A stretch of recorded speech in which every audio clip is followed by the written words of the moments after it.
औरंगजेब उत्तरेला गेला आणि 3 महिन्यांच्या अवधीत त्याने बापाला कैदेत टाकून भावांचा मेमोड करून राज्य बळकाविले.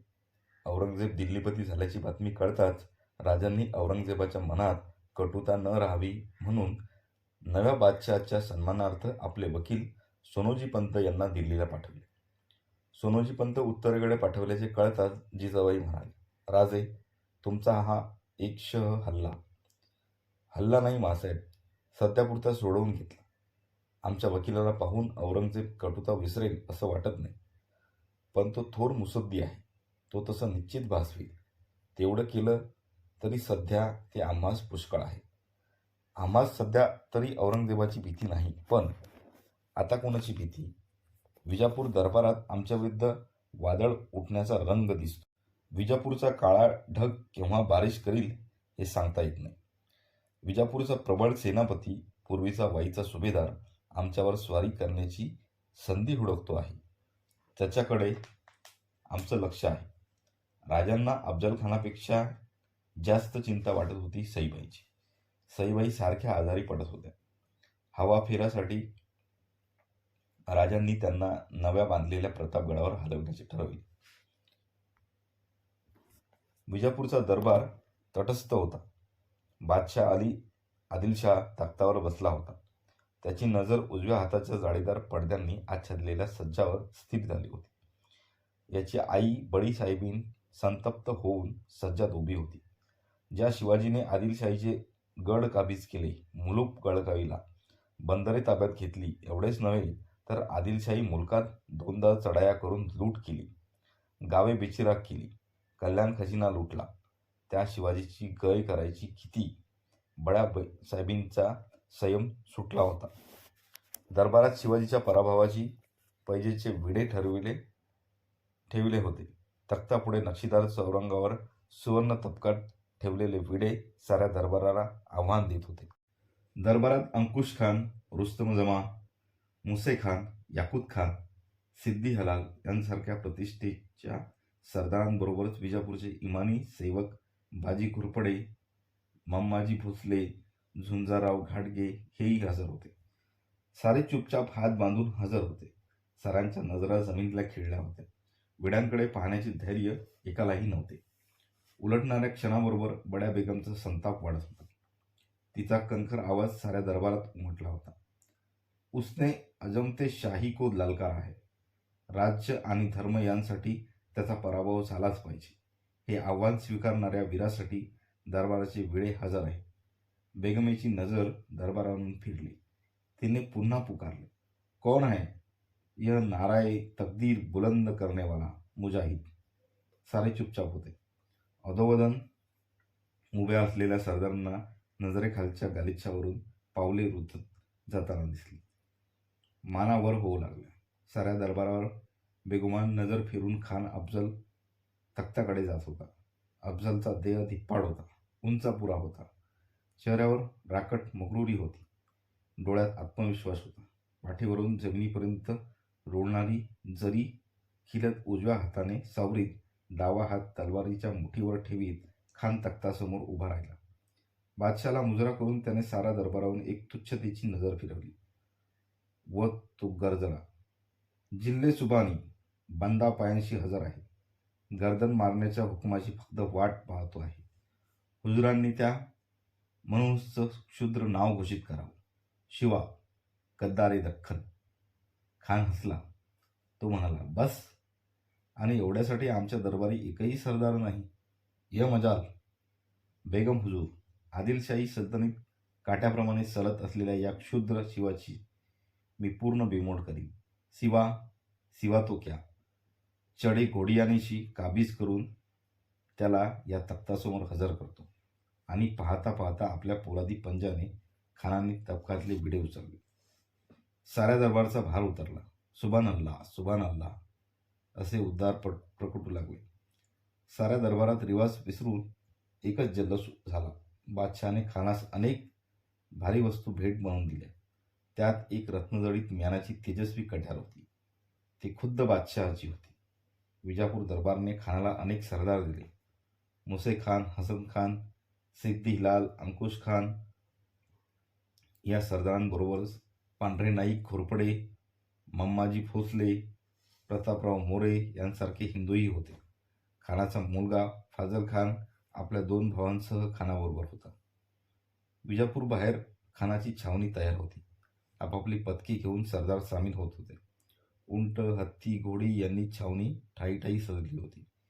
छावणीची तयारी होताच एके दिवशी छावणी उठली. तुताऱ्या, नगाडे झडू लागले. चांद ताऱ्याने सुशोभित झालेला बादशाही आदिलशाही हिरवा ध्वज आघाडीच्या हत्तीवर फडकत होता. गिनीच्या हत्ती मागे लागलेल्या हत्तींच्या मालिकेतला एका हत्तीवर चांदीची अंबारी तळपत होती. खान ती दिमाकाने बसला होता. हत्तीवरून आपल्या मागे पुढे पसरलेल्या सैन्यावर नजर टाकीत होता. 100 हत्तींच्या गळ्यातल्या घंटांचा आवाज हजारो उंटांच्या साखळ्यांचा आवाज मिसळत होता. चित्रविचित्र रंगांनी सुशोभित केलेल्या खानाच्या जनानखान्याचे मेणे भोयांच्या हुंकारावर टवळत होते. अवजड तोफांचे गाडे हत्ती खेचत होते. छावणीचे सामान लागलेल्या गाड्यांची रांग दृष्टीपथातही येत नव्हती. सरत्या उन्हाळ्याची तगमग होत असता खानाने प्रचंड सुसज्ज सैन्य शिवाजीच्या पारिपत्यासाठी थोडीशी लोट उडवीत जात होते. विजापुरापासून अवघ्या 2-2.5 कोसांवर खानाने प्रथम छावणी केली. रात्री खानाने आपल्या सामन्यात साऱ्या सरदारांना एकत्र केले. खानाचा वकील कृष्णाजी भास्कर खानाशेजारी उभा होता. खानाने सर्वांवरून नजर फिरवली. तो म्हणाला, आम्ही शिवाजीवर नजीकच्या मार्गाने चालून जाणार नाही. तुळजापूर, पंढरपूर यांवरून वाईला जायचा आमचा मंशा है. बेअदबी का कसूर माफ अब्बाजान, लेकिन नजदीकी की रास्ता छोड़कर यह राहे दराज की जरूरत क्या.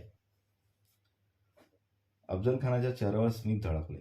आपल्या दाढीवरून हात फिरवीत कृष्णाजी भास्करकडे पाहत खान म्हणाला, बारिश केव्हा सुरू होईल हे सांगता येत नाही. आमचा काबिला, छावणी मोठी, वाटेत पाऊस आला तर कठीण प्रसंग येईल. पंढरपूरचा मार्ग कोरडा आहे. वाईपर्यंत तरी पावसात सापडण्याची आमची इच्छा नाही. साऱ्यांनी माना डोलवल्या. खानाच्या मनातले बेत तसेच लपून राहिले. दुसऱ्या दिवशी खान आपल्या सैन्यासह तुळजापूरच्या वाटेला लागला. तुळजापूर दिसू लागले. डोंगर कपारीत वसलेले भवानीच्या मंदिराचा कळस नजरेत येत होता. तुळजापूर चिमुकले गाव.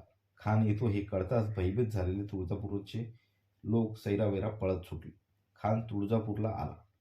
हत्ती बसताच शिडी लावण्यात आली. खान उतरला. तुळजापूरवरून नजर फिरवीत खानाने विचारले, या जागेला हिंदू लोक फार मानतात ना. कृष्णाजी भास्करला थोडी कल्पना आली होती. तो हात जोडून म्हणाला, खानसाहेब, आम्हा हिंदूंना या जागेइतकी दुसरी पवित्र जागा नाही. जशी आपल्याला मक्का. खामोश. आमच्या मक्केची तुलना काफिरांच्या तुळजेबरोबर करता. हाच तो शिवाजीचा देव ना. जी खानसाहेब, या स्थानाला धक्का लागला तर आपले हिंदू सरदार बिथरतील. कृष्णाजी भास्करांनी दुसरा डाव टाकला. खान गरजला, आमच्या विरुद्ध बिथरण्याची ताकद कोणाला आहे. गर्दन मारू कृष्णाजी. आम्ही वाईचे सुभेदार होतो. आम्ही एका देवळाला हात लावला नाही, बुतशिकणी केली नाही. नतीजा शिवाजी शिरजोळ झाला. काफीर माजले. कृष्णाजी, आता मतलब हियाज नाही. हा अफजल म्हणजे दीनदार कुरुशिकन, दीनदार बुतशिकन, कातिले मुतब्बिनार. अफजल खानाने खरे रूप प्रकट झाले होते. अफजल म्हणजे इस्लामचा बंदा, काफिरांचा गर्दनकाळ, बंडखोरांचे शिरकाण करणारा. खानाने तुळजापूरकडे बोट दाखविले व तो ओरडला, बेचिराग करा, लुटा. एवढ्याच्या गावावर दिन दिन म्हणत खानाचे सैन्य तुटून पडले. एवढ्यात एखाद्या सशावर 10-12 कुत्री एकदम तुटून पडावी आणि पाहता पाहता ससा दिसेनासा व्हावा, तसे तुळजापूर दिसेनासे झाले. खान धीमी पावले टाकीत पायऱ्या उतरून गेला. देवीच्या देवळातील भोपे खानाच्या पुढे आले, पण खानाने त्यांना हाकलून दिले. दिसेल ती मूर्ती फोडीत खानाने देवळात प्रवेश केला. तुळजापूर भवानी सामोरी उभी होती, अष्टभुजा. पायांशी तिने महिषासूर धरला होता. हातातले शस्त्र महिषासुराला छेदित होते. शांत नजरेने देवी समोर टाकलेल्या अफजलकडे पाहत होती. देवीकडे पाहत खान मोठ्याने हसला. साऱ्या गावात तो आवाज घुमला. खान ओरडला, ए बुते काफरान, बताओ मुझे तेरी करामत, बताओ तेरी अजमत. खानाचे हात उचलले गेले. मूर्तीवर घाव पडला. तुळजाभवानी कल्ली, भंगली, फुटली. प्रत्येक प्रहाराबरोबर खान दिसत होता. देवीचे तुकडे ठिकऱ्या उडत होत्या. देवीचे देऊळ लुटले गेले. खानाने देवीसमोर गाय मारली. खानाचा राग शांत झाला. खानाला आता दिसत होते पंढरपूर.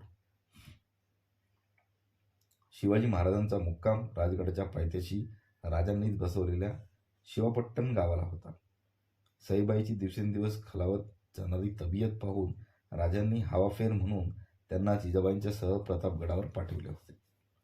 तिथे काही बदल घडला नाही म्हणून राजगडाच्या पायथ्याशी शिवपट्टण बांधलेल्या वाड्यात सईबाईंना आणून ठेवले होते.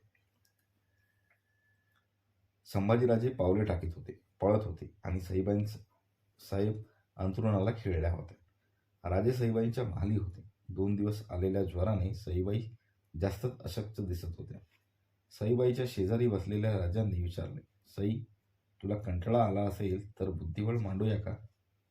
सईबाई म्हणाल्या, नको, आता फार वेळ बसवत नाही. डाव पुरा न करता उठलं तर तुम्हाला आवडत नाही. राजे हसून म्हणाले, हा आमच्या आवडीचा प्रश्न नाही, तुम्हाला बरं वाटण्याचा प्रश्न आहे. सईबाई खिन्नपणे हसल्या. त्या म्हणाल्या, मला वाटत नाही मी यातून उठेन म्हणून. राजे त्या बोलांनी व्यथित झाले. ते म्हणाले, सई, असं बोलू नको. वैद्यराजांनी सांगितलं आहे, लवकर बरं वाटेल.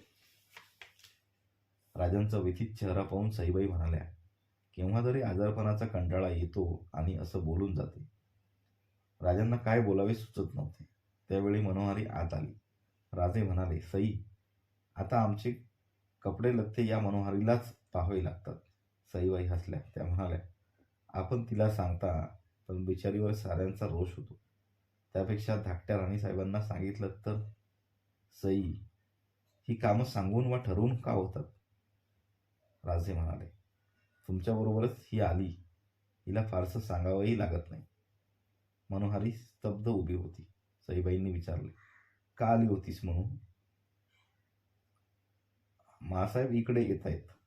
राजे गडबडीने उठत म्हणाले, मग आल्याबरोबरच सांगायचं नाही? शहाणीच आहेस. सईबाईच्या चेहऱ्यावर हास्य विलसले. तोच जिजाबाई आत आल्या. त्यांच्या पाठोपाठ 2 दासी होत्या. सईबाईंच्या जवळ येऊन दासींनी सईबाईची दृष्ट काढली, लिंबे उतरवून घेतली, अंगारा लावला.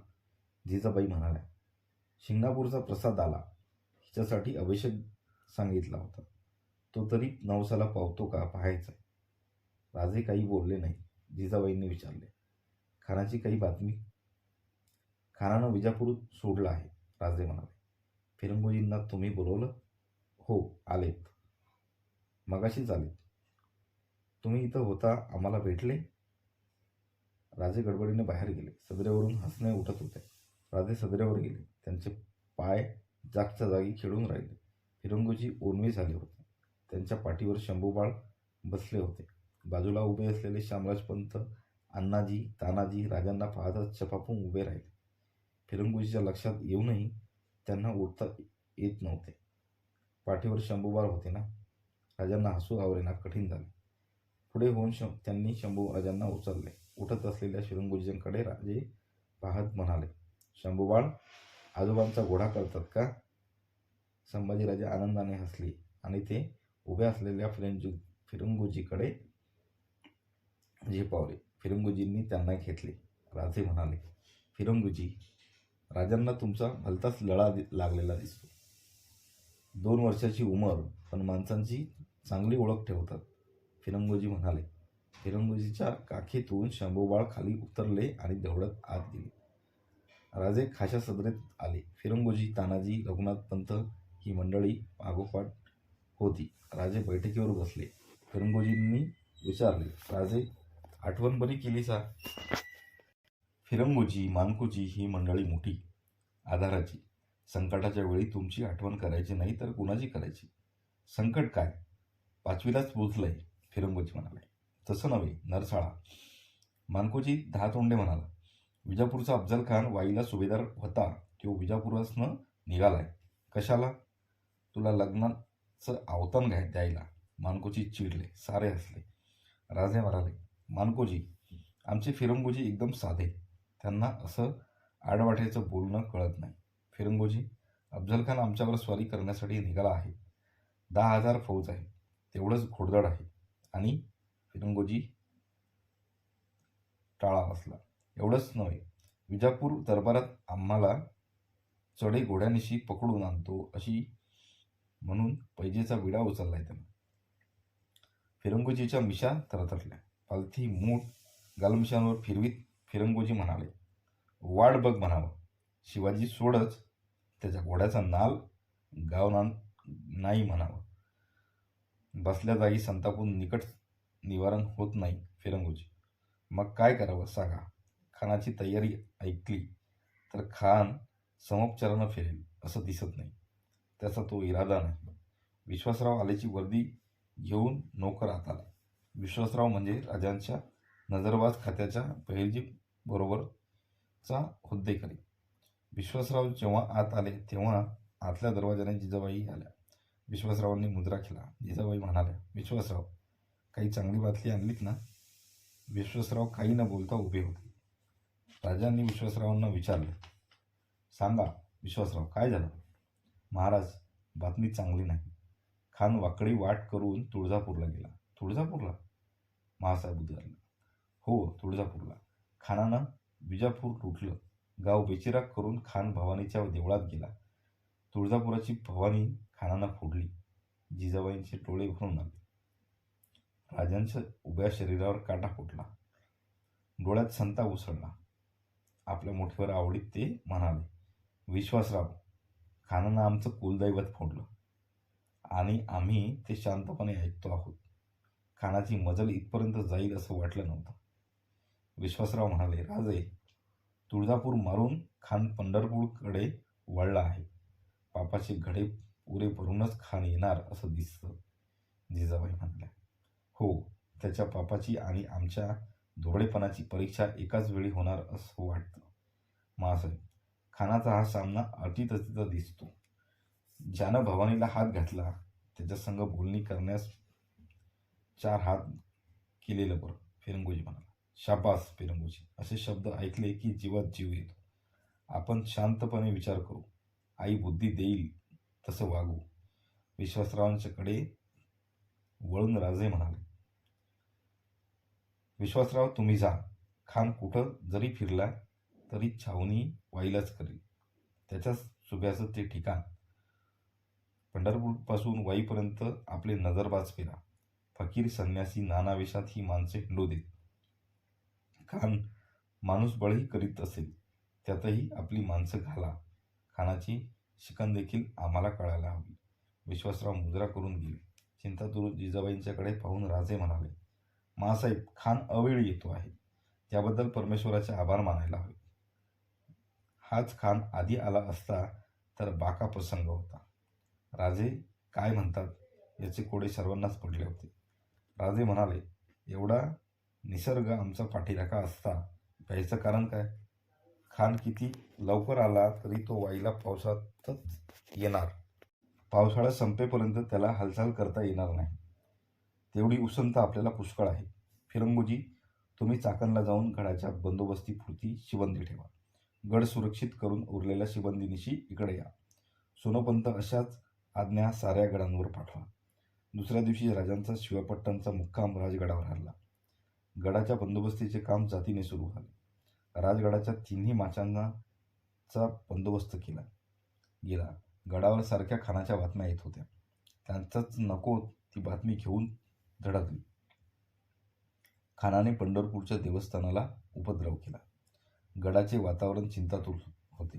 गडावर जशा खानाच्या बातम्या येत होत्या तशाच चांगल्याही बातम्या येत होत्या. राजांचे एक एक सरदार आपल्या अश्वपथकासह गावाकडे येत होते. पावसाने चढ धरली होती. पश्चिमेचा वारा घोंगावत थैमान घालत होता. उभ्या सरी कोसळत होत्या. पण याला दाद न देता सरदार भर पावसात गड जवळ करीत होते. वाढत्या शिबंदीबरोबरच राजांचे पळही वाढत होते. 2 प्रहरच्या वेळी कान्होजी जेथे आपल्या 5ही पुत्रांसह गडावर आल्याची बातमी सेवकाने दिली. राजे त्यांची वाट पाहत होते. त्या सरदारात कान्होजी नव्हते. मग कान्होजी एवढ्या तातडीने आणि तेही आपल्या 5ही पुत्रांसह का यावेत? जिजाबाई आणि राजे या दोघांनाही त्यांचे आश्चर्य वाटले. जेथे सदरेवर आल्याचे कळताच राजांनी त्यांना बोलावले. जेथे आपल्या 5ही मुलांसह आत आले. सर्वांनी जिजाबाईंना राजांना मुजरे केले. राजांनी विचारले, जेदे भिजलात वाटतं? जेदे म्हणाले, राजे, कपडे भिजलेत तर बदलता येतील, पण मन भिजलं तर कसं बदलायचं? मन भिजायला काय झालं? राजांनी विचारले. जेद्यांनी बादशाही फरमान राजांच्या समोर टाकले व ते म्हणाले, हे शाही फरमान आलं आणि टाकोटाक पोरांच्यासह इकडे आलो. राजांनी सचिवांना बोलवणे पाठवले. सचिव आले. राजांनी फरमानाकडे बोट दाखवीत सांगितले, पंत, फरमान वाचा. पंत वाचू लागला. सुलतान महम्मद पातशाह नंतर ईश्वराच्या कृपेने अली आदिलशाह पातशाह यांनी चंद्रसूर्यावर सही शिक्कामोर्तब केला आहे. महसूल अनाम कान्होजी जेदे देशमुख यास हा फरमान सादर केला जातो, जे सुहर सन तिसा खैस सैन्य व अलफ शिवाजीने अविचाराने व अज्ञानाने निजामशाही कोकणातील मुसलमानांना त्रास देऊन लूट करून पातशाही मुलखातील कित्येक किल्ले हस्तगत केले आहेत. वास्तव या परिपत्यासाठी अफजल खान मोहम्मदाशी यास तिकडील सुभेदारी देऊन नामजाद केले आहे. तरी तुम्ही खान मजुराचे रजामंदीत व हुकुमात राहून शिवाजीचा पराभव करून निवडून फडशा करावा. शिवाजीच्या पदराच्या लोकांस आश्रय न देता त्यास ठार मारावे व या आदिलशाही दौलतीने कल्याण चिंतावे. अफजल खान यांची शिफारस होईल त्याप्रमाणे तुमची सरफराजी केली जाईल. त्यांचे हुकुमप्रमाणे वागावे. तसे न केल्यास परिणामी चांगला होणार नाही, हे जाणून या सरकारी हुकुमाप्रमाणे वागावे. फरमान वाचून संपले. सारे खामोश होते. ती शांतता सर्वांना असह्य वाटत होती. राजांनी त्या शांततेचा भंग केला. राजे म्हणाले, कान्होजी, फरमान सुरेख आहे. सचिव फरमानकडे लक्ष द्या. इतक्या सुंदर तर्जुम्यानं फरमान पाहायला मिळणंही कठीण. राजे जीवाला गाठ पडले आणि फरमानाचं कसलं कौतुक करता? कान्होजी म्हणाले. राजे जिजाबाईंच्याकडे पाहत म्हणाले, यात भिण्याचं काय कारण? खानापुढं आमची तख्त लागणं कठीण.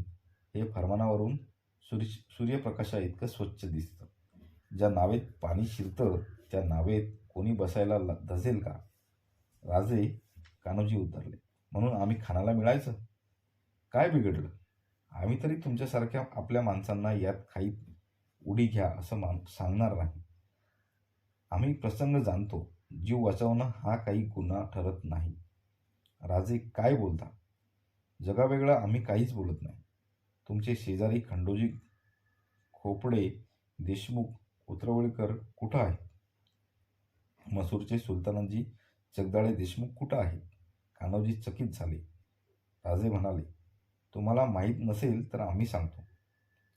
अशीच शाही फरमानं त्यांना गेली. ती जीवाच्या भीतीनं खानाकडे गेली. आज आमचे दोन्ही देशमुख खानाच्या तळावर आहेत. आम्ही त्यांचं काही करू शकत नाही. ते मात्र आमचं काय करणार आहेत हे फरमानात अगदी स्पष्ट आहे. राजे, त्यांनी शेण खाल्लं म्हणून आम्ही तेच करावं? निदान देवाधर्माची तरी. देवाधर्माची चाड कुणाला आहे? जेदे. राजे व्यथित झाले. जेदे आपल्या कुलदैवतावर तुळजापूरच्या भवानीवर त्या मंदाधानं प्रहार केला. आमच्या विठोबाला उपद्रव केला. त्याचे हात शाबूत कोणी राखले? घोरपडे, नाईकजी, पांढरे, कल्याणजी, यादव, चुंदरराव घाडके, काटे, देवकाते, प्रतापराव मोरे, जावळीकर आणि कळस म्हणून आमचे खुद्द चुलत काका मंबाजी पोचले. ही सारी आपलीच माणसं ना. धर्म कोणाला हवा? जेदे, माझं ऐका. आमच्या वेडेपणाची कास धरू नका. तुम्ही फरमानाप्रमाणे खानाला मिळा. तुम्ही फरमानाचा अवमान केलात तर वतनाला धक्का बसेल. तुमच्या जीवावर हे संकट आलं आहे. तुम्ही जा. राजे बोलत होते, पण राजांचा प्रत्येक शब्द जेद्यांची काळीच पोखरीत होता. कान्होजी जेदे थरथरत म्हणाले, राजे, ही जेद्यांची औलाद आहे. ती कधी बेईमान होईल? थोरल्या महाराजांची सेवा केली, ती फुकट? थोरल्या महाराजांनी बंगलोर सोडताना सांगितलं, तुम्हाला अंतर देऊ नये म्हणून बजावलं. राजे, बेलरोटीची शपथ घेतली मी. निमका हरामी आम्हाला जमायची नाही राजे. जेदे आम्ही पोरवयाचे, पण तुम्ही जाणते बहुत पाहिलेले. आमच्या पोरखेळात सामील होऊन कुठंतरी खस्त होऊन जाल. मराठ्याला कवापासून जीव एवढा मोठा झाला. जेव्हा फरमान आलं तेव्हा पोरसनी म्हणालो, चला पोरांनो, राजा दिल ती कामगिरी घेऊन घराला येऊया. तेव्हाच जीवावर पाणी सोडलं. वतन जाईल जेदे. राजांनी शेवटची बसली. जेद्यांनी एकावर जिजाबाईंच्याकडे आणि राजांच्याकडे पाहिले. ते उठले. मंचकावर ठेवलेल्या पाण्याच्या गडव्यातले पाणी पेल्यात घेऊन ते गरजले, राजे ऐका, आमचं कुलदैवत नागेश्वरीची शपथ घेऊन तुमच्या दोघांचे पाय शिवून आज वतनावर पाणी सोडलं. कान्होजींनी उजव्या हाताने पाणी सोडले. राजे त्यांना थांबवायला उठले. तोवर जेद्यांनी पाणी सोडलेही होते. जेदे पाय शिवायला वाकले आणि कान्होजी जेद्यांना राजांना मिठी मारली. त्यांचा गळा दाटून आला. जेदे, धन्य तुमची, धन्य तुमच्या निष्ठेची. कान्होजी, तुमच्या पुढ्यात सांगण्यात लाज काय? खंडोजी खोपडे खानाला मिळाल्यापासून जीवाला चैन नव्हती. तुमची आठवण येत होती, पण बोलवायचा धीर नव्हता. आज तुमच्यामुळं धीर आला, बळ वाढलं. राजे, आता काय सांगा? फार मोठी जोखीम टाकतो आहोत.